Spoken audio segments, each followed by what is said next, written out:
Hello everybody, welcome to today's episode of Newsflash. My name is Spencer Walsh. Welcome into the show today. We are talking about a lot of things, but we start with this from the climate change summit, COP26. Some pretty big news. China and the United States have agreed to work together to tackle climate change, something a lot of people have long been advocating for. We will tell you, is this going to be enough? Are the commitments here made by both sides substantive, or I'm going to go out on a limb and say that they're not that substantive, but we'll tell you what they are anyway. Meanwhile, Kyle Rittenhouse, the person who killed two people in Kenosha, Wisconsin during Black Lives Matter protests of last summer, is on trial today. His testimony was on the stand today. We'll break down how he's doing, what the story is with him and his trial. Also, we'll take a look at a brand new college starting up very soon. You may have to wait a little bit longer for an actual degree from said college, though. And we will take a look at an update on the Palestinian struggle and how some of their most important civil rights groups are now under attack.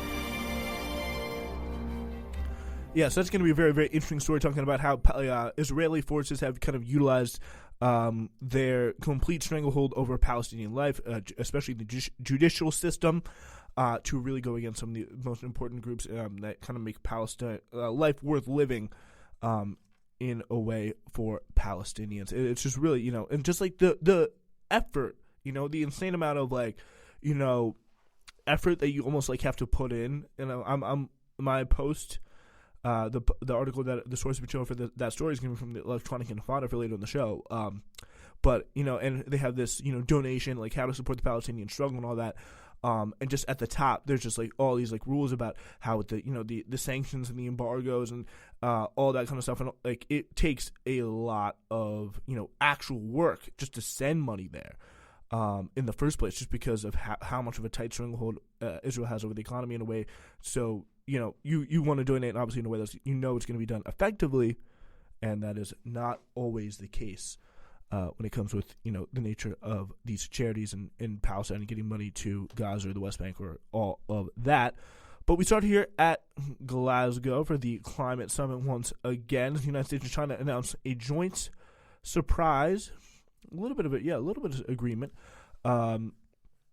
on Wednesday to enhance ambition on climate change, saying they would work together to cut emissions this decade, while China committed for the first time to reduce methane, a potent greenhouse gas. So this is definitely something very significant here. What it really represents is the first time, the two world, the biggest polluters in the world. I'm sure many people who've discussed climate change, we got to get China to do something. China's got to come to the table. We're not really the ones making the pollution. It's China, Well, to his credit, Biden has been able to actually, get that done and get some people here, just at least some people in the Chinese government here to negotiate table, suggesting a little bit of a turn away from maybe a more intense China policy in some other aspects. I know with Trump, he definitely would not have done this. So, and I have criticized Biden's China policy for being a little bit too similar to Trump's. So, anyway, that you gotta give him credit there where credit is due. So the pact between the two biggest polluters came as a surprise to the thousands of attendees gathered here for a United Nations climate summit. China and the United States, rivals that face growing tensions over trade, human rights, and other issues, spoke as allies in the fight to keep the global warming to relatively safe levels.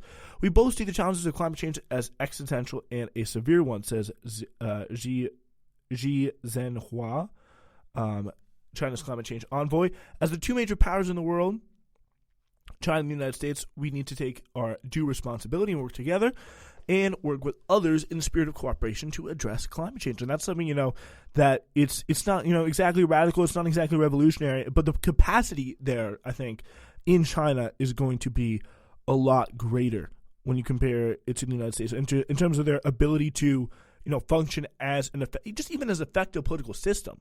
It's obviously not, an inherently democratic political system, although I wouldn't argue that ours is an inherently democratic political system either. But there's, they just overnight wiped out coal production in China. That is not something, just even close to what we can do here in the United States, because we just don't have the political will. We don't have a system that is capable of making great things happen in a short period of time. We don't have a system capable of mobilizing for anything other than, protecting the status quo and redistributing wealth upwards. But anyway, John Kerry. So we are looking at this.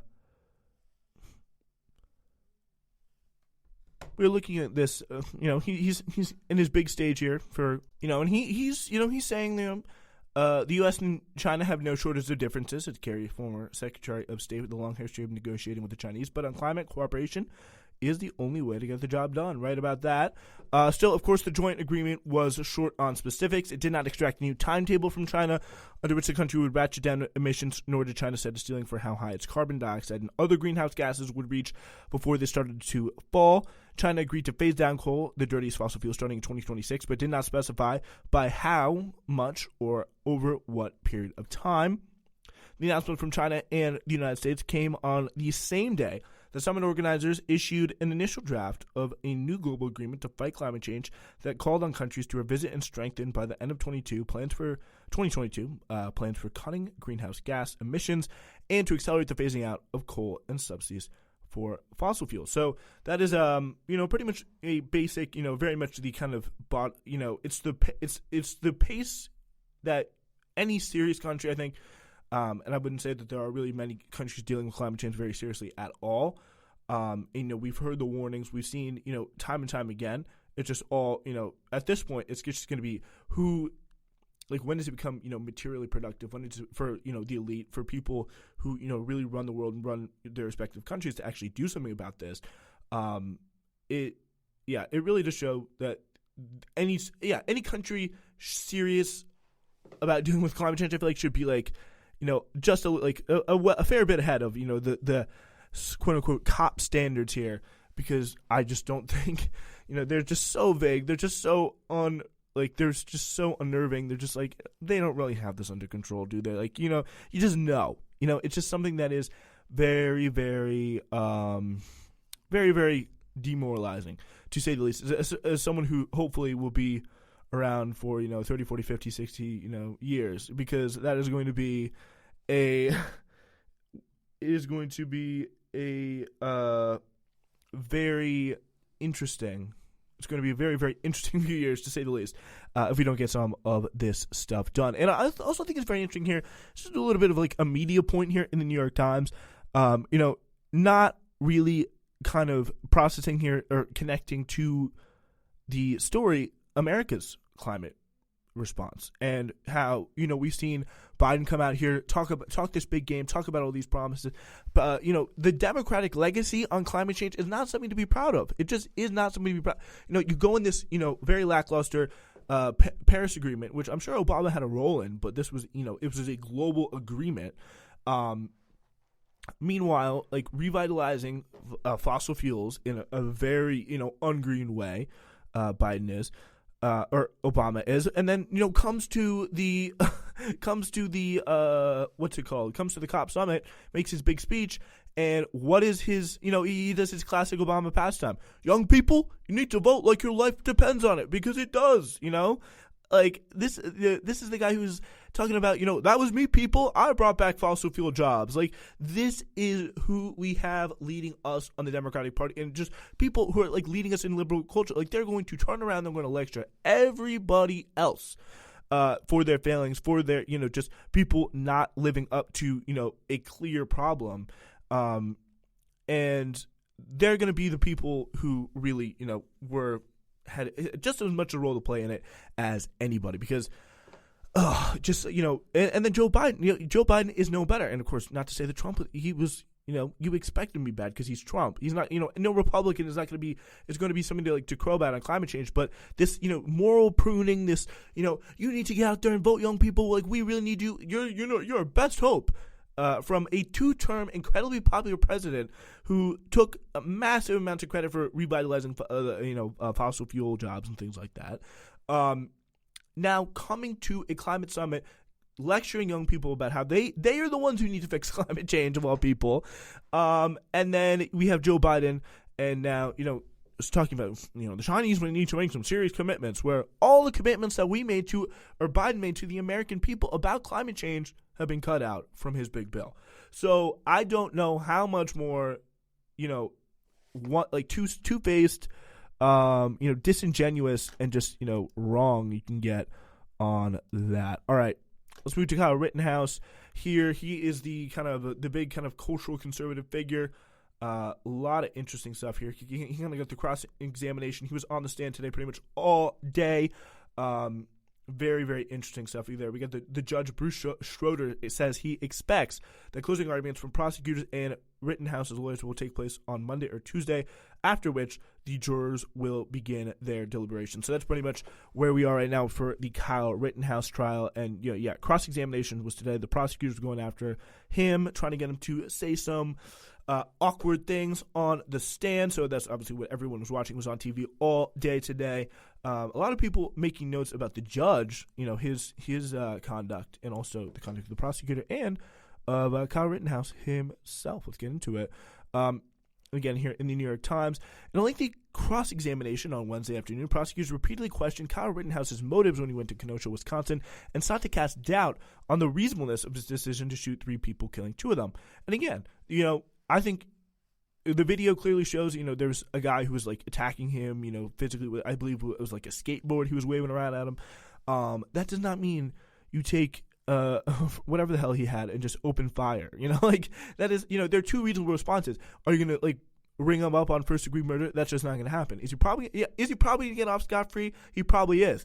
But, this is not, these 3 people should not have been killed. Or these 3 people should not have been shot. These 2 people should not have been killed. So Thomas Binger, who's the lead prosecutor, pressed Rittenhouse about why he aimed a rifle on Joseph Rosenbaum, who had run towards him but was unarmed. You wanted him to get the message from you that if you come any closer, I'm going to kill you. That's why you pointed the gun at him, right? Binger said. Rittenhouse said he did not want to kill Rosenbaum, but believed Rosenbaum was trying to disarm him. Yeah, well, is that not a reasonable reaction? Like, these people, these conservatives, they get so pressed the moment someone actually, decides to take them up, talk on their same level when they, like to go waving guns around. If you're someone, if you're waving a gun around in a place where I'm near in a threatening way, I'm either going to try and disarm you or I'm going to try and run the hell. Honestly, I'm probably going to try and run the hell the other way. He said, if I would have let Rosenbaum take my firearm from me, he would have used it and killed me with it and probably killed more people. And that's another. It's a great insight into the way the right, I have to have my gun so my fellow Americans don't take it and kill me. That is the mindset that the right wing was bringing into this protest. If I had to go through those people, the amount of people in the crowd, I highly doubt that those protesters, were armed. Maybe 1 of them or 2 of them had firearms. The people who carry arms, by and large, those are not left-wingers, Yeah. So Binger spent part of the cross-examination suggesting that Rittenhouse, who was 17 at the time of the shooting, had no business walking city streets with a powerful weapon. And, in any normal country, that should not happen. There should not be a 17-year-old crossing state lines with a very powerful AR-15, going to regulate the protests by himself. This is a guy who lives in a nice town over in Illinois. He had a good life. Maybe he was disturbed by some of the riots he saw happening in some of the big cities and didn't like it, and then literally left his house with an AR-15 and decided to pretty much take matters into his own hands here. Binger noted that a curfew was in place on the night of the shooting, question where Rittenhouse decided to stay in the streets after sundown.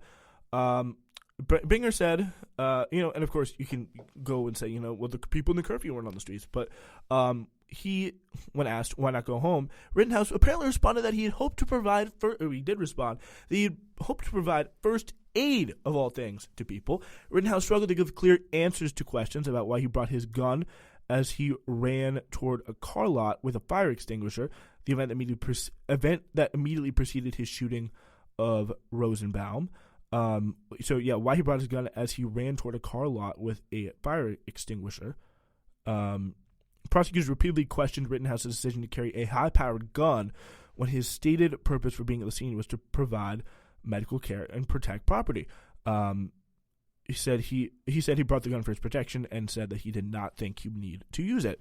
Near the end of his testimony, Rittenhouse was pressed by the prosecutor over whether the threats to his safety were serious enough to warrant him firing that AR-15. Binger noted that no one had shot Rittenhouse, and that although one of the men he was shot was holding a gun, Rittenhouse had pointed his gun at the man first. Okay, so yeah, that was the one person in the protest who was holding the gun, that one guy. Pointing out that Rittenhouse had told people in Kenosha that he was a medic. Binger had asked why he had not provided any first aid to Joseph Rosenbaum, the first man he shot and who had died of his injuries. Rittenhouse said a crowd of people began to run after him as soon as he fired his gun and believed he needed to flee the area for his own safety. Okay, yeah, I think that's fair.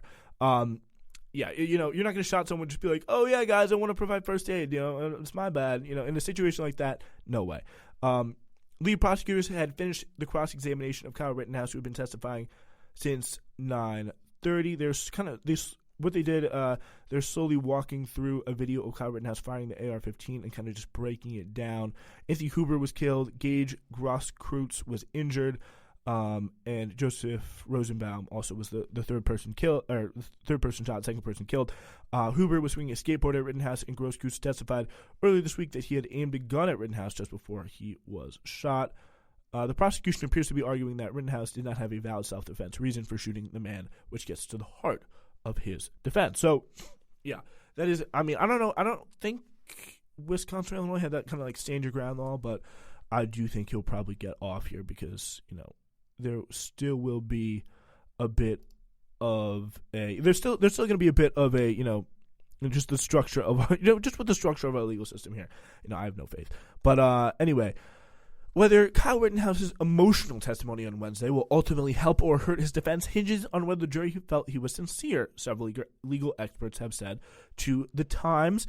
Answering questions from his own lawyers, Rittenhouse detailed his actions on the night of October 25th, 2020, at one point breaking into sobs as he described the circumstances that led to him fatally shooting two people and wounding a third during the unrest in Kenosha, Wisconsin. Defendants have the right to testify at their trial, but are not required to do so. Taking a stand can be a risky gamut for a criminal defendant, in part because he or she may come off as either insincere, unlikable, untrustworthy, according to Keith Finley, a law professor at the University of Wisconsin Law School and founder of the Wisconsin Innocence Project. Even so, Finley says, in a case like Rittenhouse's, I would typically think calling the defendant to testify makes sense, especially if that testimony is needed to really convey to the jury what threats the defendant might have been perceiving at the time. Whether Rittenhouse's testimony proves helpful to his defense probably turns on how effective he is as a communicator and how sympathetic he comes across to jurors.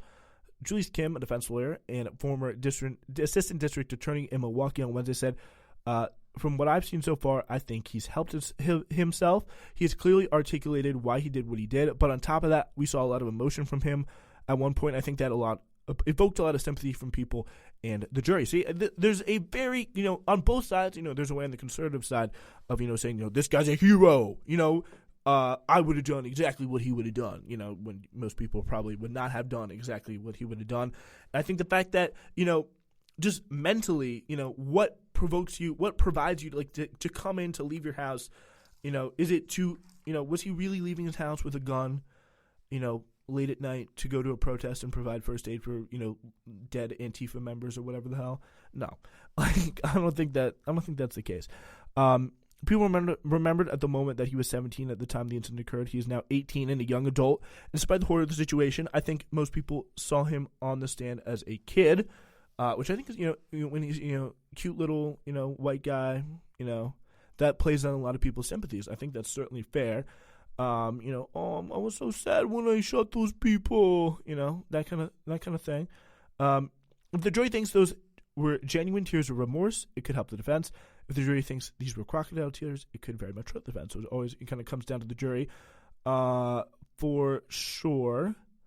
So in questioning Kyle Rittenhouse, the prosecutor Thomas Binger, he also narrowed down in whether his defense argument is reasonable and asking whether Joseph Rosenbaum asking what risk Rosenbaum posed when Rittenhouse shot and killed him. So pretty much making the claim there that I thought to be a little bit dubious, that, oh yeah, he would have taken the gun from me, shot me, and shot everybody else. What the hell? That doesn't make any just I don't know. That does not track with me at all. And just in terms of what the I haven't followed the situation intensely, but I know I feel like I understand the facts of it to know that would kind of been unlikely. just to kind of wrap this thing up, there was definitely some times, where the prosecutor looked bad. The judge was very, very tense on the prosecutor in the kind of in-court proceedings. A lot of people raised their eyebrows about that. In Kyle Rittenhouse, though, when it comes to, why he did what he did, and some key points, and, why he was carrying this high-powered gun when he was supposedly trying to provide medical care. He did get hit on some of those points, but also, prosecutors didn't have a completely unscathed time either. We will keep an eye on that story for you, but we will be moving on.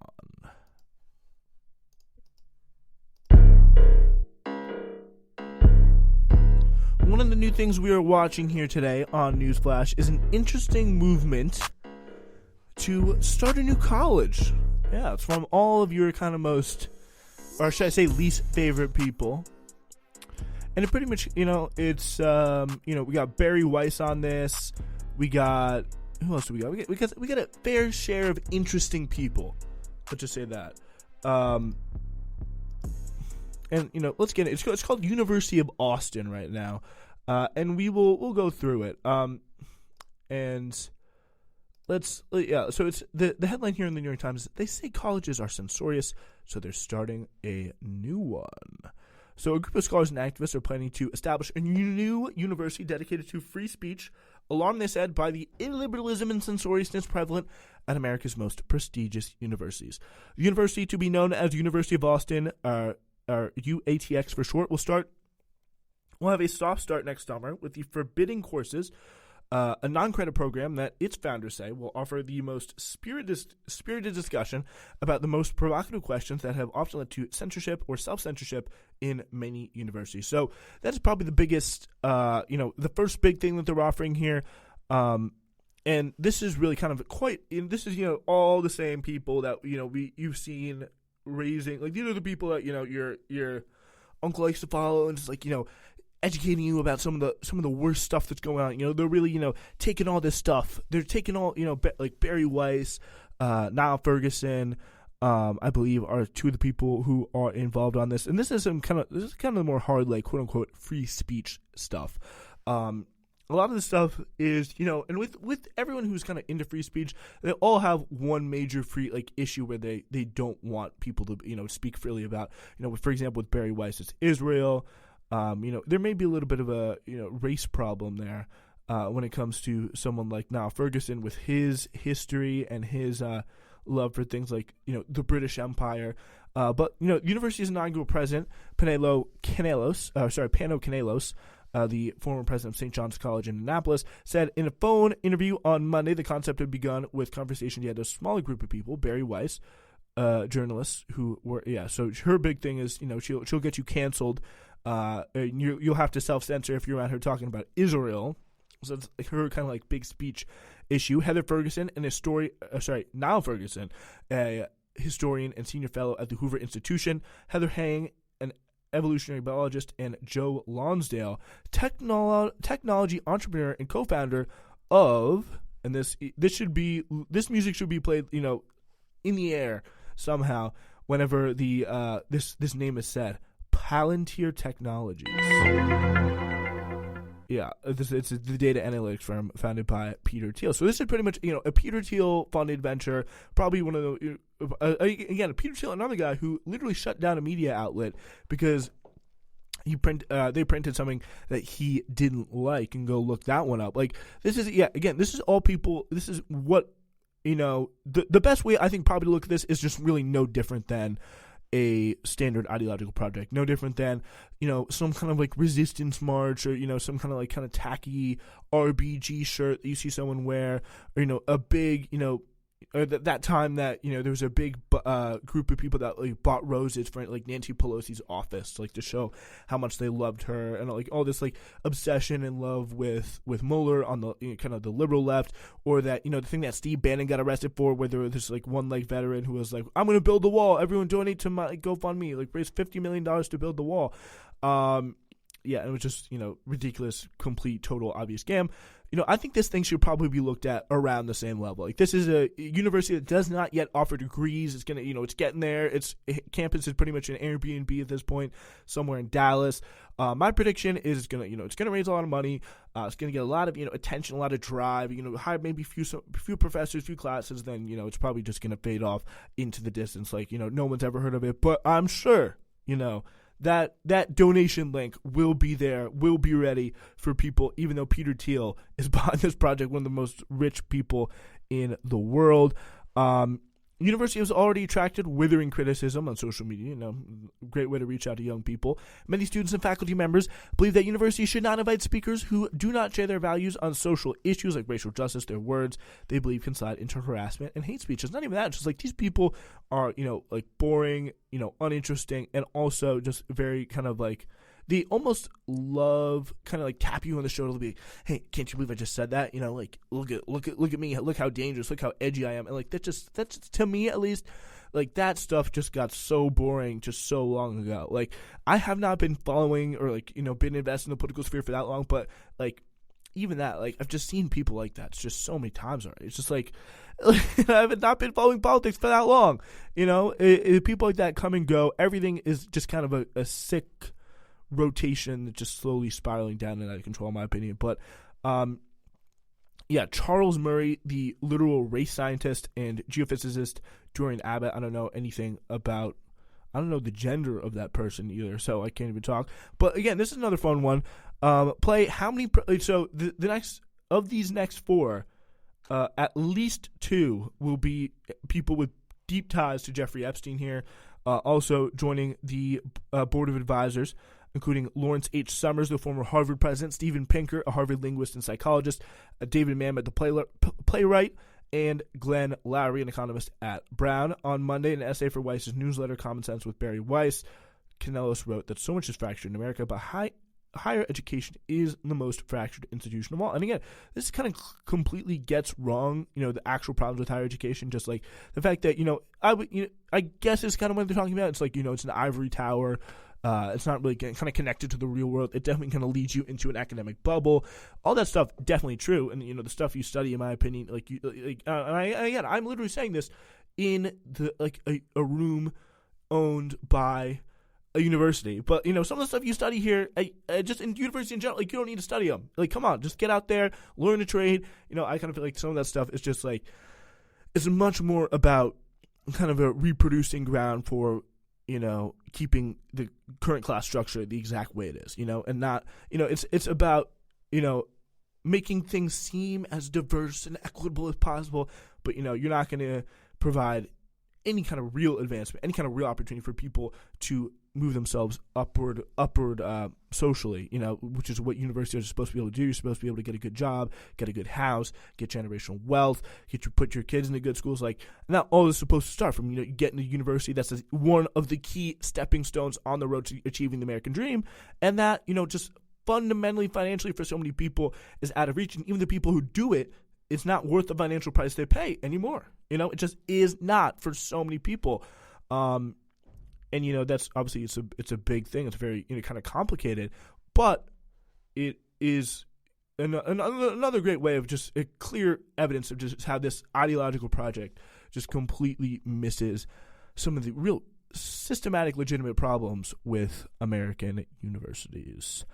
All right, let's move on now to our last story in electronic intifada. Israel's criminalization of Palestinians resisting foreign domination did not begin with the recent order declaring 6 prominent groups, quote, terror organizations. This dangerous development is the logical outcome of decades of impunity and repression against any Palestinian assembly that challenges Israel's regime of apartheid, occupation, and colonization. So, with the stuff that will eventually be in American cities is first being tried out on the West Bank and occupied Gaza right now. So these kind of Israeli security firms that are selling to all these big kind of Western companies, they use Gaza almost as the testing ground, the West Bank as the testing ground where they kind of find the surveillance. And what they do is they have all these kind of cameras up, all these kind of profiling networks, so that they are pretty much able to identify when there's any kind of assembly, who's doing it, probably why they're doing it and for what purpose, what purpose they're doing it for and how much of a threat it will be. So they're really easily able to kind of shut down and brutally repress, Israeli society. And I'm talking about all of Israel society, repress any kind of Palestinian assembly or like freedom of expression or anything like that. Because, it'll be right-wing protesters with IDF standing by and watching, or maybe the other way around the next day. Either way, the IDF, right-wing protesters work hand-in-hand to continue the exact same situation.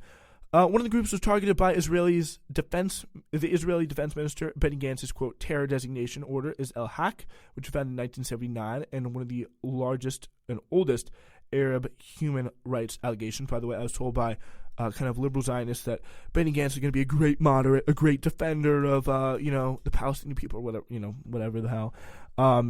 Raja Shahadeh, one of the organization's founders, recounts in the New York Review of Books that Israel has persistently tried to discredit Al-Haq in its work. In its early years, this meant labeling Al-Haq as a front for the Palestinian Liberation Organization, which Israel outlawed before the signing of the Oslo Accords in the 1990s. In 1980, Israeli soldiers suspicious of cars parked nearby raided the group's office during a meeting attended by an Amnesty International representative. When we lodged a complaint, the army began an interminable investigation of the incident, which, after many years, was still not concluded, stated Shahada in The Guardian last week. It is but one example of the repression endured by Palestinians, as all forms of collective organizing around their rights are treated by Israel as a security threat. And, if you wonder why, literally, my university sent police officers to Israel, this is kind of ridiculous to just think about it, to learn about policing, because fundamentally what they're doing is the same thing. They use the same surveillance equipment, they use the same kind of technology, they use the same kind of military technology, and what they're trying to do is control arrested population. It's just not as acute as it is in Palestine and Gaza and all that. But fundamentally, that's what they're trying to do. They're trying to control this kind of arrested population, and that is exactly right. Any form for them of, Israel, or, the natives are getting restless, that is a security complaint. And, we are our own natives almost at this point, because that is how the state and police departments are literally trained to treat civilian protests, or should I say a certain kind of civilian protest, like it is, an uprising by an occupied group, or a group being a group we are occupying, like a colonial resistance or something like that. So now Israel is applying this draconian 2016 anti-terror law for the first time, accusing Al-Haq and 5 other groups of operating as covert arms of the PFLP, a leftist political party and resistance organization. It's a popular front for the liberation of Palestine. The group is banned by Israel as well as the U.S. and the EU because it refuses to go along with the Oslo Accord surrender and refuses to recognize Israel and renounce armed resistance. International law recognizes the legitimacy of armed struggle and an anti-colonial and anti-occupation struggles against foreign domination. So that is something that is, not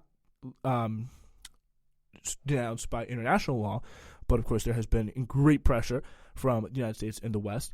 Criminalizing resistance groups like PFLP serves the oppressor. There's no doubt about that. Israel serves the United States.